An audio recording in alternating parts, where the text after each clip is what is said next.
आयुर्वेद को जाना था मैंने आज से 30 साल पहले। इतना थक चुका था कि आत्महत्या तक का मन बना लिया था, क्योंकि 8 साल से मेरा वजन घटकर पहले 31 किलो हुआ, फिर बड़ी मुश्किल से 39 किलो हुआ, और 39 किलो से बढ़ ही रहा था, रंग सांवला हो गया था। आयुर्वेद या अपनी औषधियां हैं, अपनी ही विरासत है, इसको आप स्वीकारें। देसी मतलब विदेशी, जबकि वो देसी नहीं है, वो भारतीय है। उसकी वजह इसके लिए अंग्रेजों ने 150-200 साल मेहनत करी है कि उन्होंने अपना सिस्टम हमारे सिर पर लाद दिया, अपनी पढ़ाई लाद दी, अपना न्यायिक व्यवस्था लाद दी। मतलब न्यायिक व्यवस्था, हमारी शिक्षा व्यवस्था और हमारी चिकित्सा व्यवस्था आज भी अंग्रेजों की चल रही है। तो अभी तक आप कितने ब्रांड एस्टेब्लिश कर चुके हैं? पूरा जर्मनी, पूरा Korea, Japan, China 100% Ayurveda follow कर रहे हैं आज की डेट में। हमें पिछड़ा हुआ लग रहा है वो। अब आप पेशेंट की बात कर रहे हैं तो पेशेंट पे आ ही जाते हैं। ये 4 दिन वाला क्या चमत्कार है मतलब।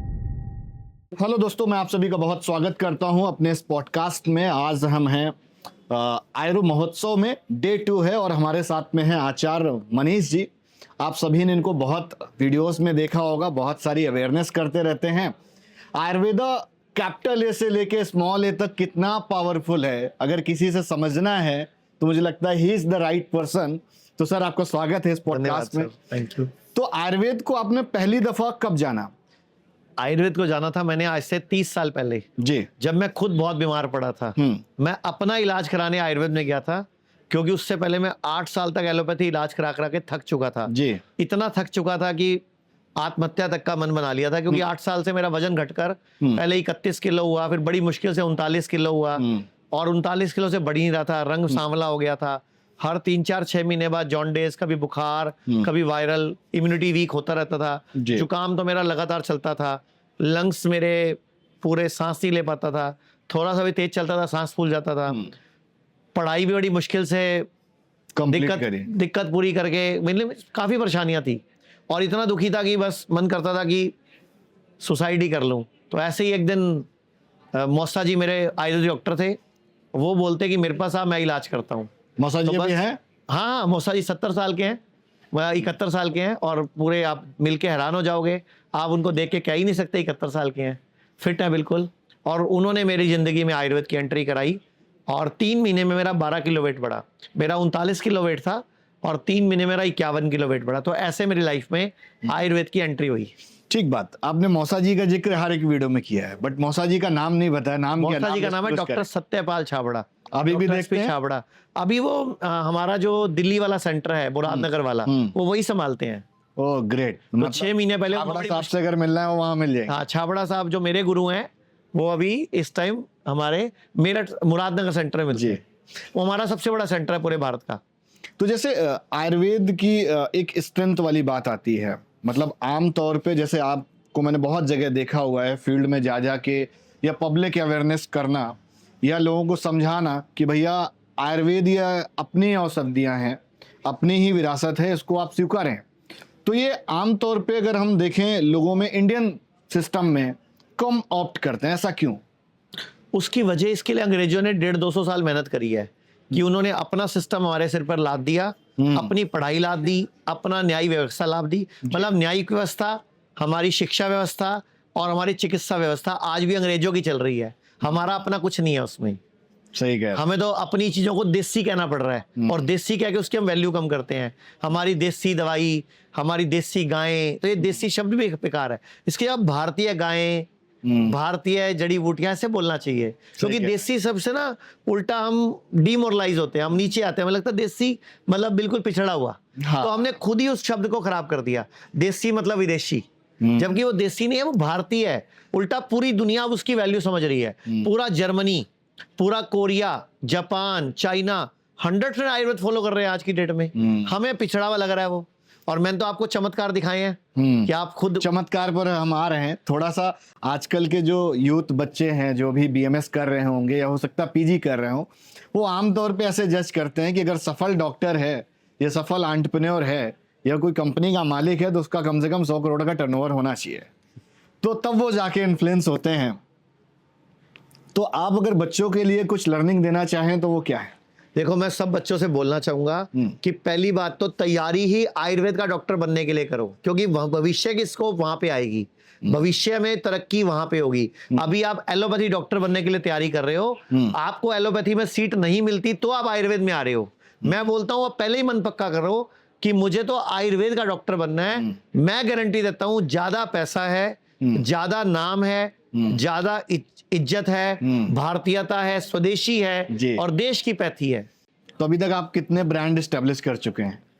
देखो, मैं नहीं बता पाऊंगा, क्योंकि बहुत सारे लोगों ने हमारे यहाँ से सीख के और हमारी हेल्प लेकर बहुत ब्रांड भारत में डेवलप करे हैं। अभी मैं जिस ब्रांड में काम कर रहा हूँ, हमारी इस कंपनी का नाम, संस्था का नाम जीना सीखो है, और हमारे हॉस्पिटल्स का नाम हिम्स है, HIIMS, hospital and institute of integrated medical sciences. जो भविष्य है ना, वो इंटीग्रेशन का है। उसमें आयुर्वेद भी है, नेचुरोपैथी भी है, योगा, यूनानी, सिद्धा, होम्योपैथी, एलोपैथी और पंचकर्म, ये सब एक साथ आए।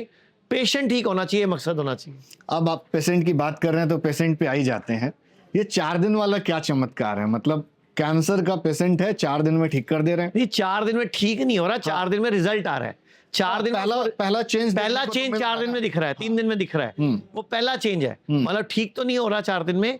जैसे मैंने आपको वीडियो दिखाया, मैं चाहूंगा वीडियो यहाँ लगा दें, उसके बाद मैं पेशेंट पेश कर दूंगा। तो आप ये वीडियो देखो जरा। और इधर गाल, ये देखो पूरा चेहरा सूजा हुआ है, बाजू के नीचे गांठ है, और इधर भी गांठ है, और ये भी गांठ है, पेट में भी गांठ और है। पेट में भी गांठ है। और आपको क्या बता दिया डॉक्टरों ने? कैंसर। आज कितने दिन हुए अभी आए हुए आपको? 4 दिन हुए हैं। बताओ जरा, 4 दिन में क्या क्या फर्क पड़ा? मेरे नाक में से ब्लड आता था, वो रुक गया। नाकों में से ब्लड चालू हो गया था, वो रुक गया। उसके अलावा ये गांठ कम हो गई। दूसरी बात, अब चक्कर नहीं आते, मैं आराम से घूम लेता फिर लेता हूँ। मतलब अभी 4 ही दिन हुए? 4 ही दिन में क्यों? यानी कि 4 दिन में ही आयुर्वेद ने अपना जादू दिखाना शुरू कर दिया। अब ये ब्लड कैंसर को हराएंगे आपके सामने। जी। अब तुम दोनों ब्लड कैंसर के मिलके ना सारे कैंसर के पेशेंट के लिए मिसाल बनाओ। बिल्कुल कि हम ठीक हुए हैं, आप भी ठीक हो। ये है पॉजिटिविटी आयुर्वेद की, कि आप कहते हो एलोपैथी फास्ट है, अब आपके सामने आयुर्वेद फास्ट है। ये 4 दिन में इनकी गांठें छोटी भी होनी शुरू हो गई। इसमें गणेश जी की कंडीशन देखो कि गणेश जी, जो गणेश नारायण शर्मा है, वो किस हालत में हमारे पास पहुंचे थे। उनकी सांस फूल रही थी, व्हील चेयर पे आए थे, चल भी नहीं सकते थे, हीमोग्लोबिन 5.5 ग्राम रह गया था। एलोपैथी के बड़े बड़े हॉस्पिटलों ने, टाटा मेमोरियल ने बोल दिया था कि अमेरिका भी चले जाओ तो इलाज नहीं है। तो देखा आपने गणेश जी की पुरानी वीडियो। अब हम आपको गणेश जी से मिलवा देते हैं। सर, मेरे गांठें हुई 2024 से, पहले यहाँ आई गांठें, फिर यहाँ आई, फिर बाजू में हो गई, फिर यहाँ लीवर में भी 18.5 में, टोटल 52 गांठ हो गई थी मेरे पूरी बॉडी में, 52 गांठ। तो मैंने करीब 5 महीने तो लिया उसका होम्योपैथी का इलाज। बढ़ती गई, वीकनेस आती गई और वेट घटता गया। फिर एलोपैथी, होम्योपैथिक वाले ने मना कर दिया, बोले आपकी बीमारी जटिल हो चुकी, अब हम दवाई नहीं दे सकते आपको। फिर मैंने 1 महीना वैसे निकाल दिया। लास्ट में क्या हुआ कि हेल्थ गिरती गई, मेरी नाकों से ब्लड चालू हो गया। नाकों से ब्लड चालू होने के बाद मैं व्हीलचेयर पे आ गया। तो ये जो गांठें हैं वो जेनेटिक थी आपकी? ना जेनेटिक डेवलप हुई? हाँ, नहीं, जेनेटिक नहीं थी सर। कैसे आई आपके? मतलब कितना समय तक रही? ये गांठें करीब, ये मान के चलो मार्च 2024 से चालू हुई थी मेरे निकलना। हाँ, निकलना मार्च 2024 से चालू हुई थी, और दिसंबर तक, मतलब मार्च 2025 तक नाकों से ब्लड आना, और ये बढ़ती गई गांठें।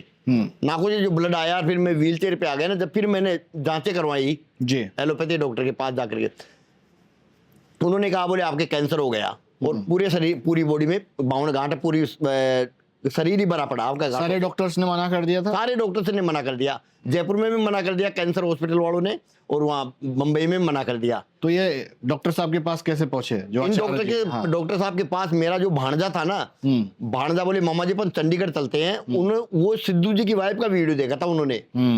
बोले एक चंडीगढ़ में एक एम्स हॉस्पिटल है, डेरा बस्सी, वहाँ चलते हैं। पर हम वहां से बम्बई से बाई फ्लाइट डेरा बस्सी आ गए। डेरा बस्सी आकर के इनके डॉक्टरों ने भी मना कर दिया था, क्योंकि हीमोग्लोबिन 5.5 रह गया था, व्हील चेयर पे था, नाकों से ब्लड आ रहा था। फिर मैंने सीएम साहब से, जयपुर सीएम साहब से फोन करवाया आचार्य जी के पास।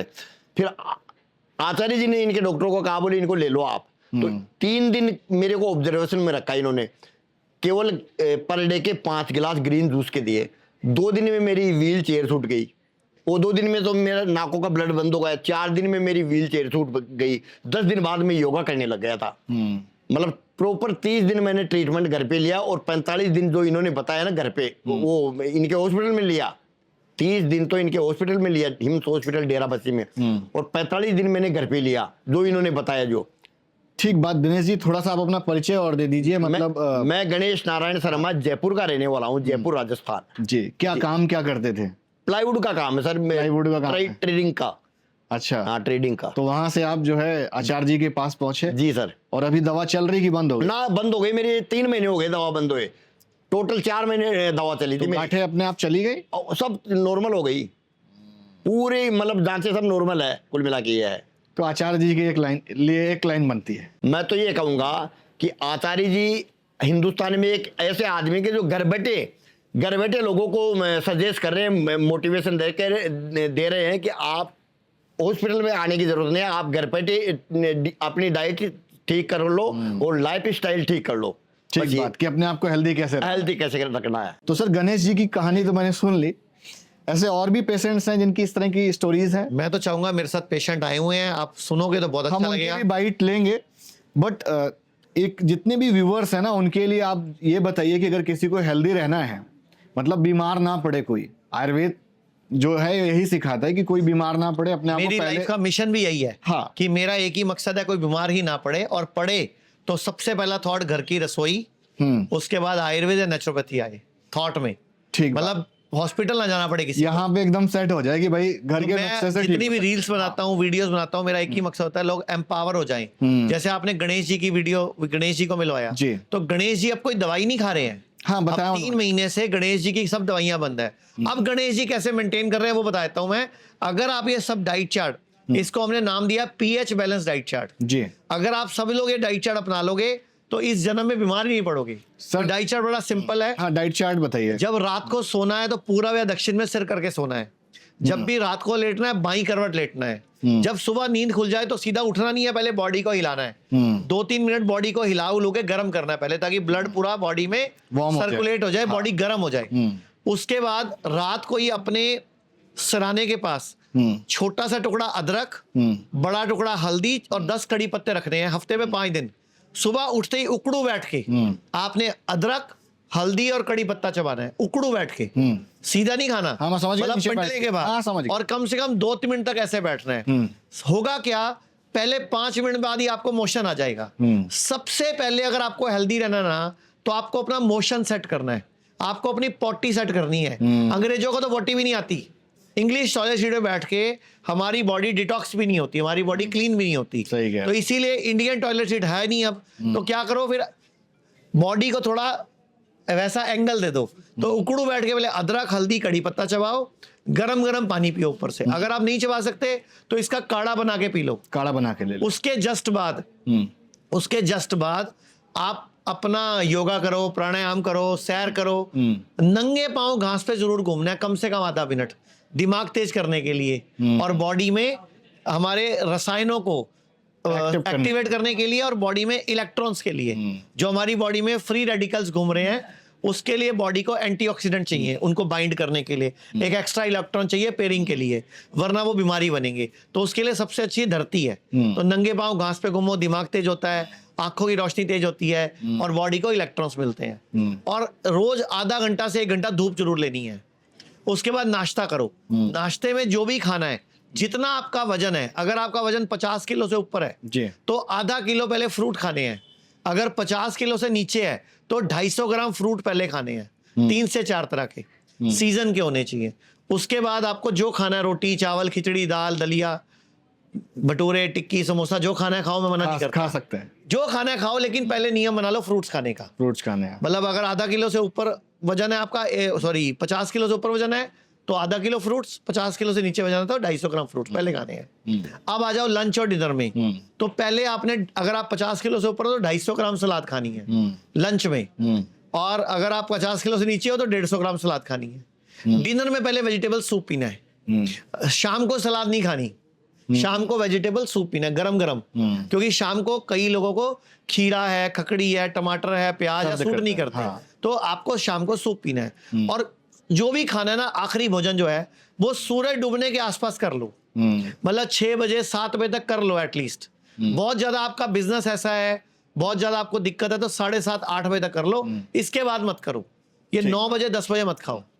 या फिर सूरज को रिक्वेस्ट करो 12 बजे डूब जाए करे, फिर खा लो, क्या दिक्कत है? सूरज डूबेगा नहीं तो आपको ही सुधरना पड़ेगा। तो ये डाइट चार्ट है। और हफ्ते में 6 दिन खाओ और एक दिन खा ना करो। एक दिन खा ना, यानी कि 6 दिन खाना है, एक दिन नहीं खाना है, एक दिन आपने व्रत रखना है। तो एक दिन उपवास करेगा, पूरा भारत स्वस्थ हो जाएगा। ठीक बात।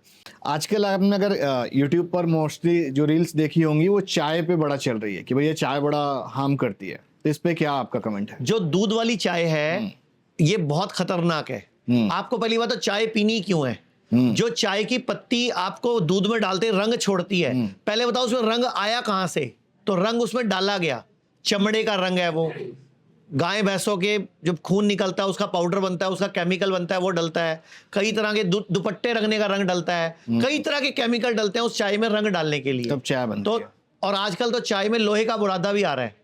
तो आप एक काम करो, अगर सस्ती चाय खरीद रहे हो ना तो पहले चाय लाके ऊपर चुंबक फेरो, अगर चुंबक पे कण चिपक जाए तो लोहे का बुरादा मिक्स है, क्योंकि चाय में वजन नहीं होता, तो वजन बढ़ाने के लिए लोहे का बुरादा खा रहे हैं।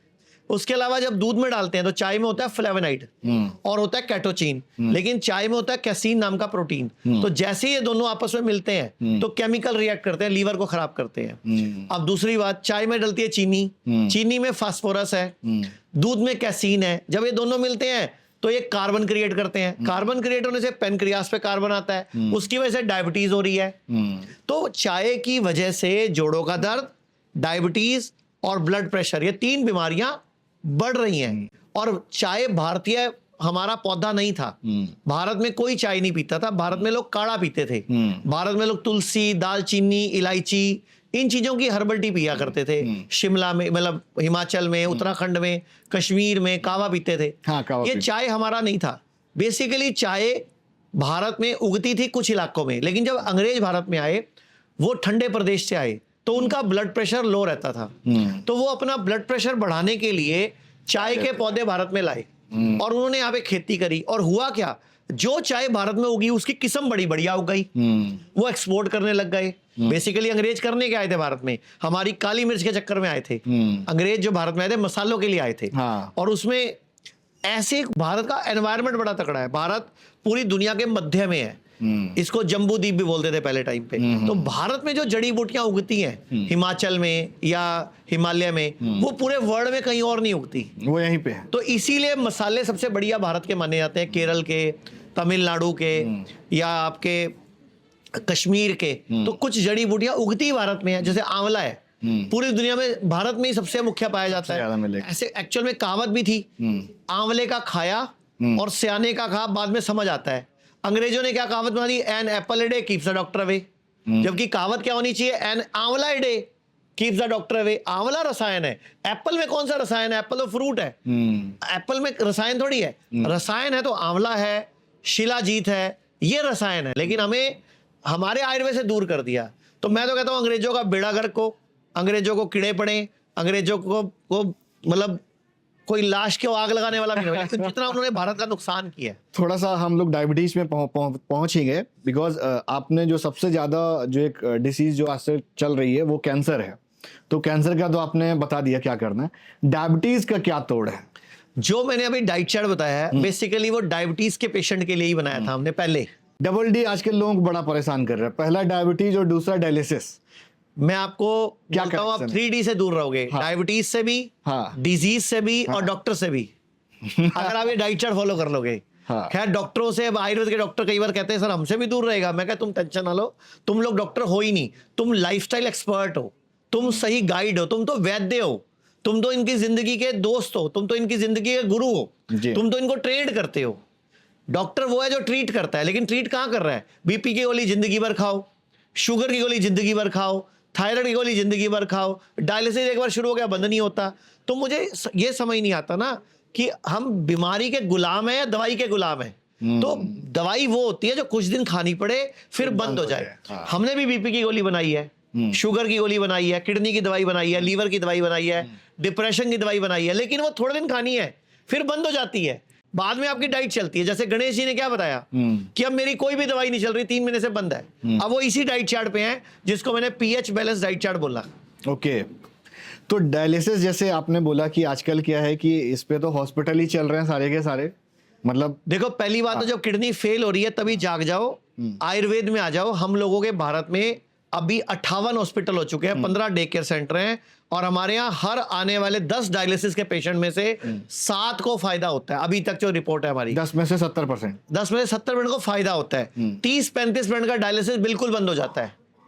ओके, बंद हो जाता है। जैसे भारती की मम्मी कॉमेडियन है ना, भारती, हाँ। पहले मोटी हुआ करती थी, आजकल पतली हो गई, हाँ। तो 23 किलो उसने हमारे पास ही घटाया है। आपको चाहिए वीडियो तो मैं देता हूँ, आप लगा दो यहाँ पे, आप बिल्कुल हमको दीजिएगा। मैं भारती की वीडियो देता हूँ। Bharti, Kapil Sharma, Rajiv Thakur, Sidhu ji, they all are our patients. ये सब आयुर्वेद के पेशेंट है, ओके, मेरे नहीं है, आयुर्वेद के। तो इट्स मीन कि कैपिटल है और स्मॉल है बड़ा पावरफुल है। वो बहुत बड़ा आपने आज शब्द बोला कि बड़ा है और छोटे एज की पूरी दुनिया है। हाँ, तो मैं सर आपसे चाहूंगा कि थोड़ा सा जो भी स्टूडेंट्स या पेरेंट्स जो भी या पेशेंट जो भी देखेंगे तो उनके लिए क्या लर्निंग्स हैं, या जो वैद्य बनना चाह रहे हैं तो उनको क्या स्वीकारता मैं पहले पूरे भारत के बच्चों से अपील करूंगा कि आने वाले टाइम में जो भविष्य है वो आयुर्वेद का है, तो इसीलिए बीएमएस चुनो, आयुर्वेदिक डॉक्टर बनो, अपने ऊपर कॉन्फिडेंस करो।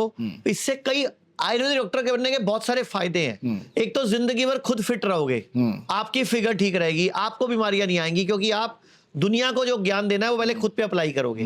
आपके माँ बाप ठीक रहेंगे, आपके दादा दादी नाना नानी ठीक रहेंगे, और सबसे बड़ी बात, जो आने वाला पैसा है, जो भविष्य है, वो आयुर्वेद का है। अभी भारत सरकार के 110 कंट्रीज से एमओयू हो चुके हैं जहां पे आयुर्वेदिक डॉक्टर जाके प्रैक्टिस कर सकते हैं। जैसे अबू धाबी में, दुबई में, नेपाल में, कजाकिस्तान, यूएसए, हमारे सेंटर भी खुल चुके हैं। तो हम भी आयुर्वेदिक डॉक्टर और थेरेपिस्ट इंडिया से लेके जा रहे हैं। तो आयुर्वेद के डॉक्टर बनो और आयुर्वेदा के पंचकर्मा थेरेपिस्ट बनो। अभी बहुत डिमांड आने वाली है तुम्हारी, तुम जो सैलरी मांगोगे वो मिलेगी तुम्हें, लेकिन तुम भरोसा रखो पहले आयुर्वेद पे। तो हिम्स ने ऐसा कुछ काइंड ऑफ डिप्लोमा या सर्टिफिकेशन प्रोग्राम कुछ लॉन्च किया है जिसमें बच्चे आपसे सीख सकते हैं? विदिन 3 मंथ्स हम लॉन्च कर देंगे। या कुछ इंटर्नशिप वाला हो? हाँ, इंटर्नशिप हमारे पास तो सब लोग हेल्प के लिए तो आ ही रहे हैं, सपोर्ट के लिए तो आ ही रहे हैं, लेकिन अभी हम लोग ये डिग्री भी और कोर्स भी लॉन्च कर रहे हैं। बिकॉज बच्चों का जो मेजर जो प्रॉब्लम है, बिकॉज हम लोग भी बहुत जगह कॉलेजेस में जाते हैं तो बच्चों को ये रहता है कि सर प्रैक्टिकल ओरिएंटेड लर्निंग नहीं मिल पा रही है। तो मैं आपको गुड न्यूज देता हूँ, भारत में जितने भी आयुर्वेदिक हॉस्पिटल है, होम्योपैथिक हॉस्पिटल है या एलोपैथी हॉस्पिटल है, यहाँ पे पेशेंट नहीं होते।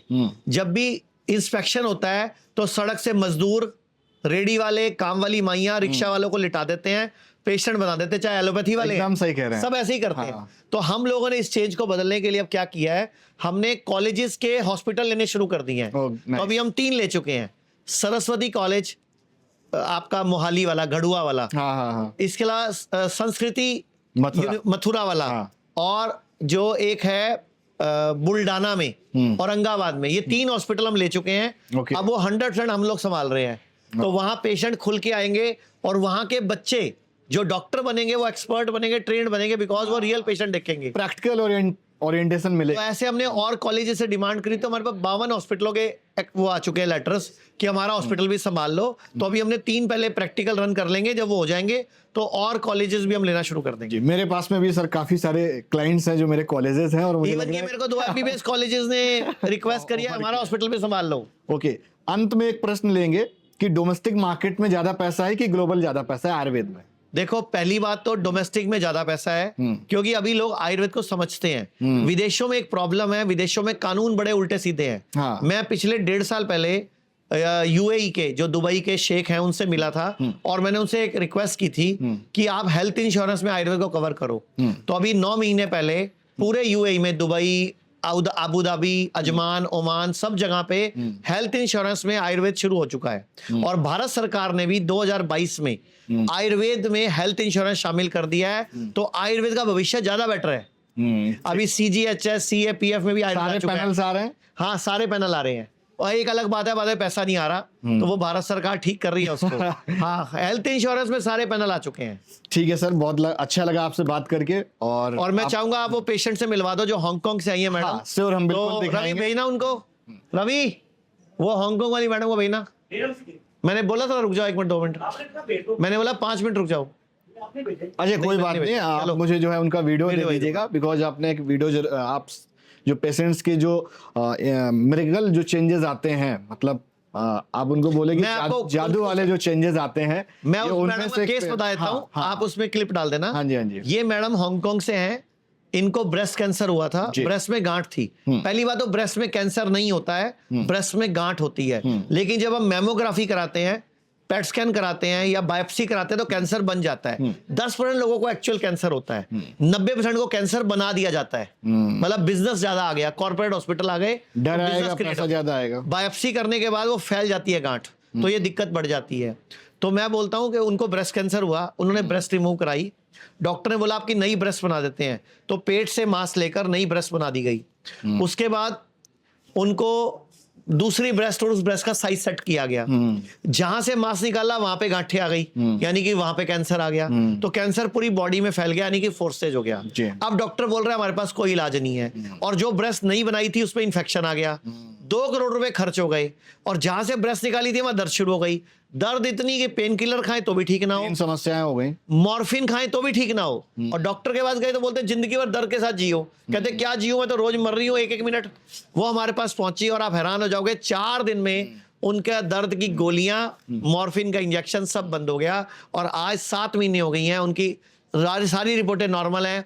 अब उनकी बॉडी में कोई कैंसर नहीं है, उनकी गांठें भी खत्म हो गई, वजन भी 8 किलो कम हो गया, और सब कुछ ठीक हो गया। डाइट चार्ट जो मैंने आपको बताया वही यूज किया हमने। तो डाइट चार्ट हम स्क्रीन पर दिखा देंगे। एक लाइन में सर आपका कमेंट चाहिए, आयुर महोत्सव जो यहाँ पे हो रहा है, जहाँ पे हम लोग हैं, इसके लिए क्या कहना चाहेंगे? ये आयुर महोत्सव जिन बच्चों ने, जिन आयुर्वेद के डॉक्टरों ने किया, उनको बहुत बहुत बधाई और थैंक यू कि ये बच्चे अपना घर परिवार छोड़ के हिम्मत करके आयुर्वेद के महोत्सव या आयुर्वेद के प्रोग्राम करते हैं, जिससे आयुर्वेद के सब लोग एक साथ आते हैं। आयुर्वेद के डॉक्टर को सीखने को बहुत कुछ मिलता है, और ऐसे ही भारत आगे बढ़ेगा।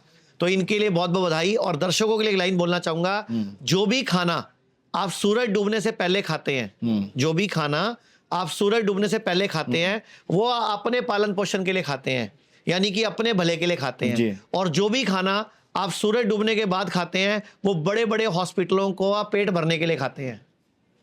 बहुत बड़ी बात कही आपने। उम्मीद करता हूं भाई इस छोटे से पॉडकास्ट में आपने बहुत सारी चीजें और बहुत बड़ा कंक्लूजन आपको यहाँ पे मिला होगा।